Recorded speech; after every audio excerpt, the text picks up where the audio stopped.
আসসালামু আলাইকুম ওয়া রাহমাতুল্লাহ। দ্রুত বিয়ে হওয়ার আমল। কল্যাণময় বিয়ের জন্য দিনদার নারীর বিকল্প নেই। নবীজি সাল্লাল্লাহু আলাইহি ওয়াসাল্লাম দিনদার নারীকে বিয়ের জন্য অগ্রাধিকার দিয়েছেন। তাই উপযুক্ত ছেলে মেয়েদের দ্রুত কল্যাণময় বিয়ের জন্য এই আমলগুলো করা যেতে পারে।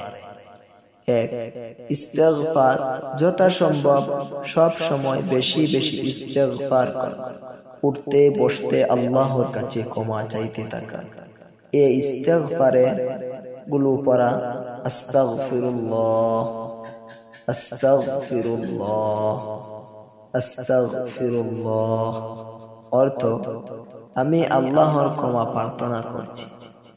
নিয়ম: প্রতি ওয়াক্ত ফরজ নামাজের সালাম ফিরানোর পর রাসূল সাল্লাল্লাহু আলাইহি ওয়াসাল্লাম এই ইস্তেগফারটি 3 বার পড়তেন।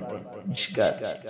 আস্তাগফিরুল্লাহ ওয়া আতুবু ইলাইহি, আস্তাগফিরুল্লাহ ওয়া আতুবু ইলাইহি, আস্তাগফিরুল্লাহ ওয়া আতুবু ইলাইহি। অর্থ, আমি আল্লাহর ক্ষমা প্রার্থনা করছি এবং তার দিকেই ফিরে আসছি। নিয়ম: এই ইস্তেগফারটি প্রতিদিন 70 থেকে 100 বার পড়া। রাসূল সাল্লাল্লাহু আলাইহি ওয়াসাল্লাম প্রতিদিন 70 বারের অধিক তাওবাহ ও ইস্তেগফার করতেন। বুখারী।